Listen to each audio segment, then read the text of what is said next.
사랑하는 성도 여러분, 평안하십니까? 네, 그 좋았던 관계가 마지막에 보니까 하나님이 계시니까 숨게 되는, 참 안타깝죠. 하루아침에 숨는 관계가 되어버린 겁니다. 사랑하는 성도 여러분, 평안하십니까? 여러분들은 다 주님 앞에 바로 서서 주님을 찬양하는 모든 분들 되시기 바랍니다. 결국 여자는 선악과를 먹으면 눈이 밝아져서 하나님과 같이 된다. 다른 것보다 하나님처럼 될 수도 있다 라는 말에, 그 결정적인 말에 넘어가서 유혹을 받아들이게 되는 거죠. 이런 뱀의 유혹이 있은 후에 여자는 선악을 알게 하는 나무를 다시 보니까 달라 보이는 거예요. 하나님같이 될 수 있어, 먹기만 해봐. 그런 이야기를 듣고 딱 보니까 정말 먹음직도 하고 보암직도 하고 지혜롭게 할 만큼 탐스럽기도 한 나무다, 이렇게 표현하고 있잖아요. 생각이 바뀌면요, 보는 게 바뀝니다. 그래서 똑같은 걸 보더라도, 그래서 우리가 생각이 얼마나 중요하냐, 생각이 바뀌면, 우리 가치관이 바뀌면 보는 게 다르게 보일 수 있게 되는 거죠. 이건 뭐 부정적인 의지만 긍정적인 의미에서도 우리의 마음 상태가 바뀌면, 우리 생각이 바뀌면 우리가 보는 게 달라진다라는 것이죠. 자, 그렇다면 오늘 하와가 보암직하고 볼수록 너무 예쁜 거죠. 그 다음에 또 먹음직도 하고 정말 먹고 싶은 거예요. 그리고 지혜롭게 할 만큼, 정말 그 뱀의 이야기가 맞구나, 저거 참 지혜롭게 됐구나, 그렇게 이제 이렇게 표현하고 있는데, 정말 선악과가 원래부터 그렇게 특출했던 건가? 다른 나무보다 정말 하나님께서 이 나무만 정말 그렇게 아름답게 창조하셨을까? 그렇지 않다는 겁니다. 이 표현은 지난 2장에서 하나님이 에덴 동산에 나게 하신 모든 나무들에 대한 묘사와 거의 일치한다라는 겁니다. 선악과만 그런 게 아니라 모든 나무를 먹음직, 보암직, 또 지혜롭게 할 만큼 탐스럽게 다 만들어놨어요. 근데 유혹을 받으니까 이 나무만 그렇게 보이는 거예요. 다른 나무들도 다 그런 나무로 하나님 만드셨고 심이 좋았다, 이렇게 창조를 마무리했는데, 뭐예요? 그 유혹을 받으니, 그런 생각이 들어오니까 다른 나무는 다 이상하게 보이는 거예요. 다 이 나무만 그렇게 보였던 겁니다. 그런 점에서 선악과가 객관적으로 그렇게 특별한 게 아니라 유혹에 넘어간 여자의 주관적 시각이 그렇게 비춰졌다라는 사실을 우리가 알 수 있다는 거죠. 그리고 여자가 그 열매를 따먹게 되고 자기와 함께 있던 남편에게도 주매 그도 먹게 됩니다. 자기도 먹고 함께 있던 남편에게도 주고 남편도 먹게 된 거죠. 근데 한 가지 재미난 사실이 있는데요. 여자의 경우에는 굉장히 복잡한 과정을 거쳐서 선악과를 먹게 됩니다. 그죠? 유혹도 하고 보니까 진짜 그렇게 보이기도 하고 고민하다가 이렇게 먹게 됐잖아요. 그런데 상대적으로 아담의 경우에는요, 하나님의 명령을 직접 들은 사람치고는 너무나도 허무할 정도로 쉽게 그 열매를 먹게 되는 거예요. 그렇지 않습니까? 하와는 그래도 좀 고민도 좀 하고, 이 하나님의 명령인데 이제 걱정도 하고, 그럼에도 불구하고 먹으면 정말 지혜로울 것 같다, 이렇게 먹었는데, 이 아담의 경우에는 그냥 아내가 건네주니까 그런 걱정도 별로 안 한 것 같고 그냥 따서 먹었다. 아담이 아내 말을 너무나 잘 들어서 그런 겁니까? 아내를 말을 너무 사랑하는 게 그런 거예요? 그런 건 아니라 죄의 속성이 이렇다는 겁니다. 죄의 속성. 죄가요, 한번 들어가는 게 힘들지, 죄가 한번 들어가면 그 뚝이 무너지면 다음은 순식간에 그냥 물리게 되는 게 바로 죄의 속성입니다. 죄가요, 하와한테는 들어가는데 장벽이 있었어요. 유혹을 해야 될 정도로 어떤 단계가 있었어요. 근데 이제 죄가 그 가정에 쑥 들어오니까 그 다음은 어떻게 돼요? 되게 쉬워요.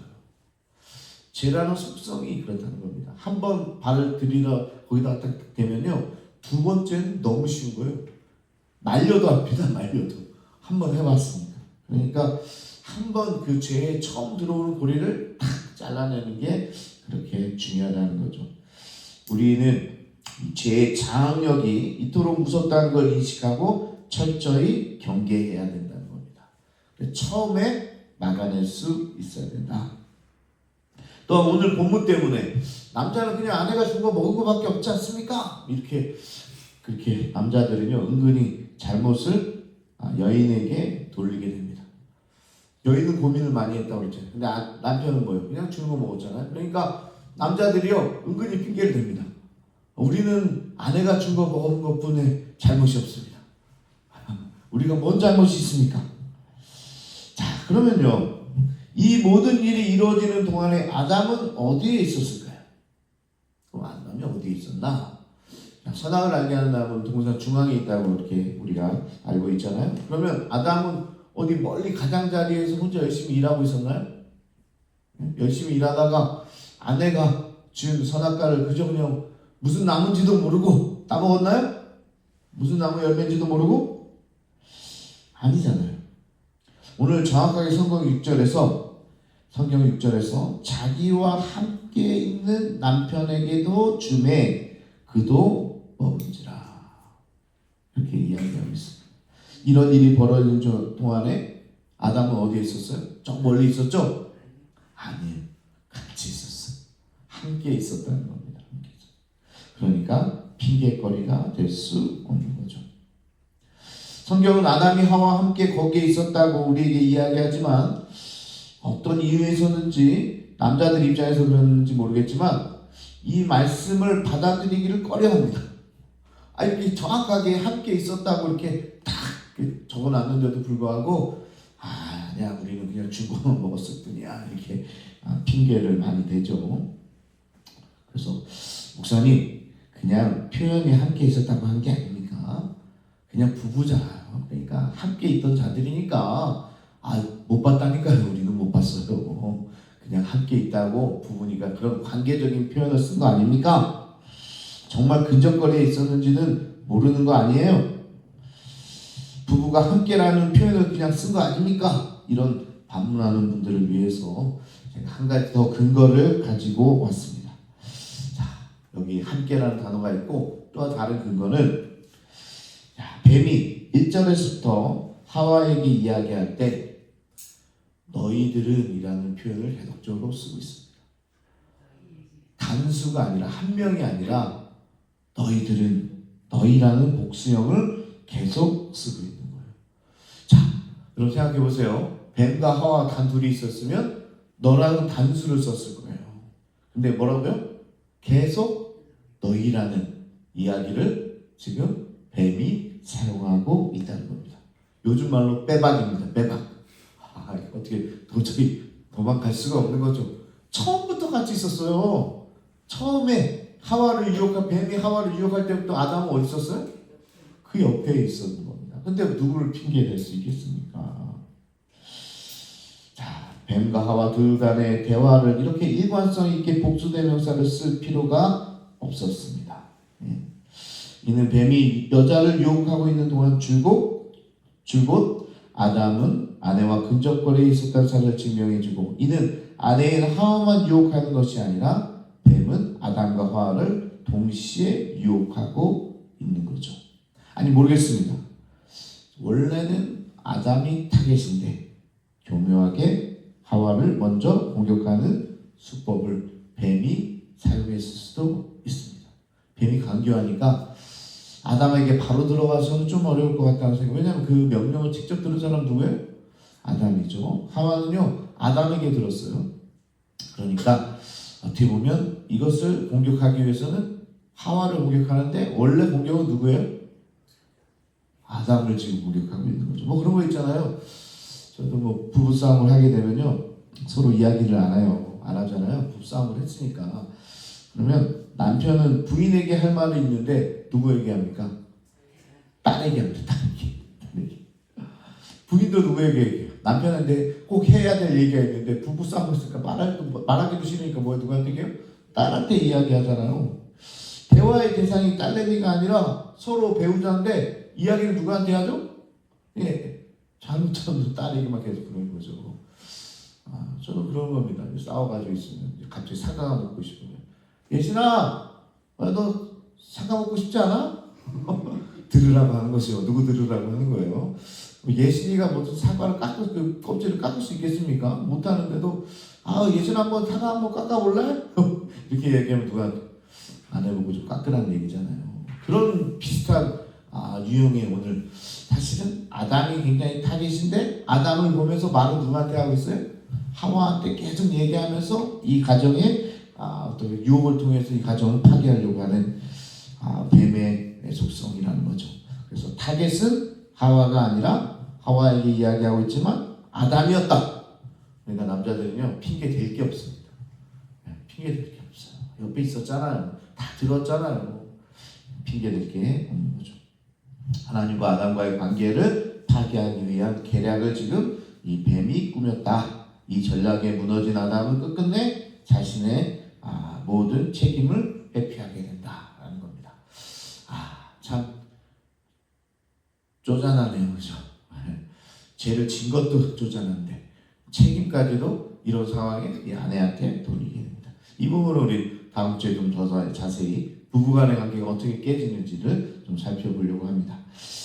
자기는 아내가 준 것을 먹은 잘못밖에 없었다고 주장을 하는 거예요. 근데요, 제 생각에는 아담이 더 나쁜 놈입니다.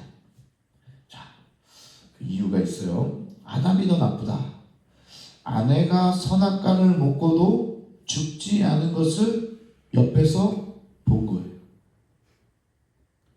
이게 얼마나 나쁜 놈입니까? 사실 죽으려면 자기가 먼저 먹고 이렇게 해야 되는 건데 보세요. 아내가 선악과를 따먹었어요. 근데 옆에서 가만히 있었어요.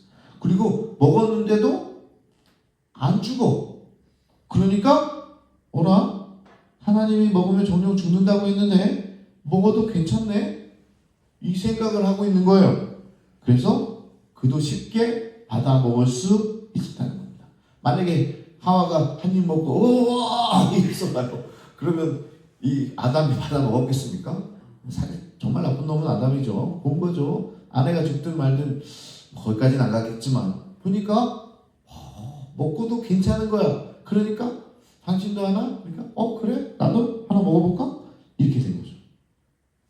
실은 지난 4절에 뱀이 여자에게 유혹할 때요. 너희가 결코 죽지 아니하니라 이 말을 했는데 이 말의 히브리어를 원어적으로 해석을 해보면 구약학자들이 이야기하는데 여기에는 정말 죽지 않는다는 표현보다는 바로 곧 죽지 않게 되리라는 표현이 들어있대요. 히브리 언어를 우리가 더 연구를 해보면 학자들이 연구해보면 이게 무슨 말이냐 정령 죽으리라 먹으면 죽게 돼요. 그게 하나님 말씀하신 게 잘못된 게 아니에요. 죽게 되는데 뭐라고 유혹하냐면 먹는다고 바로 죽진 않아. 이 뜻입니다. 사탄이. 괜찮아. 나중에 언젠간 다 죽게 되는데 그러니까 지금 먹고 지혜롭게 돼서 괜찮아. 이 유혹에 넘어가는 거예요. 그리고 왜 바로 먹자마자 안 죽었냐? 하나님은 이걸 먹고 바로 죽는 게 아니에요. 그러니까 그 계획이 아니라 어떻게 보면 바로 죽지 않는다는 그 유혹에 넘어갔고 그게 사실이기도 하죠. 그러니까 하와도 죽지 않고 오늘 아담도 먹었는데 죽지 않는 거죠. 나중 일이라면 한 번쯤 지혜롭게 할 만한 이 실과를 따먹어도 되겠구나 하는 생각이 이 아담과 하와 가운데 있었다는 겁니다. 근데 사실은 그게 사탄의 유혹입니다. 괜찮아. 지금 괜찮아.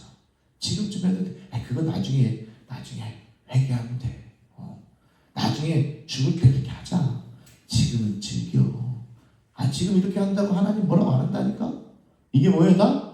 이런 류의 유혹이 바로 사탄이 지금 하는 유혹이고 이거에 넘어간 거죠.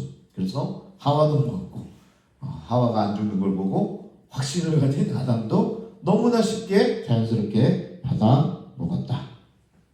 이렇게 사람에게 선악과를 먹이는 사탄의 계획은 완전히 성공하게 됩니다. 하지만 선악과를 먹어 하나님같이 되려고 했던 사람의 계획은 실패하게 되었죠. 완전 속았수다 납니다. 하나님처럼 된다고 했는데 사탄의 말은 절반만 맞아서 선악과를 먹은 그들의 눈이 밝아졌지만 밝아진 눈이 그들에게 가져준 결과는 하나님과 같이 되는 게 아니라 오히려 자기들이 벌거벗었다는 사실만 깨닫게 되는 거죠. 수치를 모르던 자들이 수치를 알게 됩니다. 눈이 밝아서 좋은데 그게 하나님처럼 되는 게 아니니까 사탄의 말에는요, 이 진실과 이 거짓이 비슷하게 섞여 있어요. 다 틀린 거 아니에요. 이단들 다 틀린 거 아니라고 그랬잖아요. 그러니까 이단들 얘기도 처음부터 틀리면 누가 믿어요? 다 비슷비슷. 어제 예순이가 이단에 물어보더라고. 이단이 뭐냐고. 설명을 해줬어요. 그러니까 이단이요, 정말 90%는 다 성경적인 이야기를 잘해요. 근데 10%만 바꿔가지고 나중에 그 예수님 있잖아, 그 좋은 분 있잖아, 그게 나야, 이렇게 얘기한 이단이잖아요. 그것처럼 사실은 맞아요. 눈이 밝아진 건 맞아. 사탄의 이야기가 맞아. 그러나 그게 하나님처럼 되는 게 아니라 뭐예요? 오히려 나의 수치를 깨닫게 되는. 그래서 거기서 이제 죄책감도 나오고 죄의식도 나오고 막 그런 부정적인 생각도 나오고 그런 낙담도 나오고 막 이 모든 것이 다 여기 이 수치에서 나오게 되는 거죠. 근데 이게 인간이 그것을 이제 알게 되었다라는 겁니다. 어제 아름과 알루민 이 이야기를 좀 드렸는데요. 성경이 이제 슬기로움 혹은 간교함과 벌거벗음을 대조하고 있다고 이야기했는데, 벌거벗었어도 부끄러움을 느끼지 못했던 인간이, 이게 연합이라고 그랬죠. 그래서 한 몸일 때는 벌거벗었어도 부끄러움을 느끼지 못했다. 우리가 추구해야 되는 공동체라고 어제 말씀을 드렸는데, 그러나 인간은 하나님과 같은 지혜의 아름을 추구했고, 하나님은 하지 말라고 하신 단 하나의 부정명령을 어기면서까지 그 지혜를 얻기를 원했습니다. 하지만 결과는 그들이 자신이 벗었다는 알루밈에 대한 부끄러움과 간교하다는 깨달음만 얻게 되었다. 이게 언어의 이유입니다. 우리는 슬기로움을 얻기를 원했지만 오히려 수치를 얻게 되었다는 거죠. 자, 그게 오늘 말씀의 결론입니다. 선악을 알게 하는 순간 수치를 느끼게 되었다. 인간은 자신의 수치로운 모습과 악을 깨닫게 되었지만 정작 영의 눈은 어두워져서 선을 행할 능력을 완전히 상실하게 되었다는 겁니다. 죄 아래 인간은 죄의식에 사로잡혀 하나님께 나아가지 못하고 악을 감추기에 급급할 뿐이다. 그래서 아담 부부는 간신히 무화과나무 잎을 엮어서 치마를 삼았지만 그것은 임시방편이었고, 하나님이 다 이제 오시자 오히려 나무 사이에 숨어서 고개를 들지 못하는 그런 인간이 되어버렸다라는 것이 오늘의 말씀입니다. 그런데요, 여기서 하나님이 그런 인간을 또 그냥 두지 않으시고 또 받아주십니다. 참 감사하죠. 이렇게 죄를 져서 사실은 다 그냥 멸망시켜도 되지만 그 표현으로 뭘 입혀주세요? 이제 다음 주에 살펴볼 텐데, 무화과나무 잎을 엮어서 입은 인간에게 가죽옷을 딱 입혀주십니다. 그게 하나님의 은혜죠. 우리가 이 죄 가운데 있었지만 또 하나님은 우리를 은혜로 받아주시고 또 이런 죄로 인해서 예수 그리스도를 이 땅에 보내실 계획을 이때부터 이제 갖게 되시는 거죠. 그런 계획이 이제 우리 인간들 가운데 이제 인간의 삶 가운데 펼쳐질 겁니다. 그러니까 오늘 여기서는 이제 우리가 고개를 들 수 없는 그런 상황에 빠졌지만 그럼에도 불구하고 우리 하나님께서 우리를 다시 은혜로 받아주신다라고까지 이제 나아가게 될 겁니다. 자, 오늘 말씀 잘 들었는데요. 자, 오늘 말씀을 들으면서 그 유혹이, 죄가 얼마나 무서운지 깨달았죠. 처음 들어오는 게 힘들지 한번 들어오면 가정을 파괴합니다. 죄가요, 가장한테만 들어왔는데, 아빠한테만 들어왔는데 그 죄가 어떻게 돼요? 아내를 물들게 하고 자녀들을 물들게 하고 결국 가정을 파괴하는 이 죄의 장악력이 굉장하다는 거예요. 그래서 누구 핑계 댈 거 없어요. 뭐 아내한테 먼저 들어올 수 있고, 뭐 어떤 가정은 자녀들을 통해서 이 약한 부분을 어떻게 이렇게 잘하는지 가정의 약한 고리에 죄가 싹 들어오는 거예요. 그런데 하나 무너뜨리면 어떻게 돼요? 전체가 망가지게 됩니다. 핑계 댈 게 없어요. 그러니까 여러분의 가정에서도 우리의 가정에 약한 고리가 어디냐, 만약에 자녀라면 그 자녀를 위해서 기도해야 되는 거죠. 그리고 거기가 처음이 뚫리지 않도록 철저하게 막아내야지 가정을 지킬 수 있다. 나 혼자만 새벽에 나는 혼자 와서 새벽에 기도하고 하나님과 관계가 좋으니까 괜찮겠지, 아니에요. 이게 아니라 하와를 통해서 약한 고리 하와를 통해서 죄가 들어오니 아담은 쉽게 받아먹었고 결국 그 가정은 완전히 하나님으로부터 멀어지게 되는 오늘 그 이야기를 함께 들었는데 우리 함께 기도하기 원합니다. 우리 가정의 달이니까요. 가정을 위해서 기도할 때 우리 가정에는 약한 고리가 어딜까? 거기 뭐 나무라는 얘기 아니에요. 핑계다는 얘기 아니에요. 당신 때문이라고 이야기하라는 게 아닙니다. 오히려 그 약한 부분을 위해서 우리가 기도하고 죄가 들어오지 않도록 함께 연합하여 기도할 때 수치가 아니라 다시 한 몸을 이루는 가정 공동체를 이루게 될 겁니다. 이 시간 우리 주여 한번 부르시고 함께 우리 가정을 위해서 우리 약한 고리가 어딘지 함께 중보하며 나가길 원합니다. 주여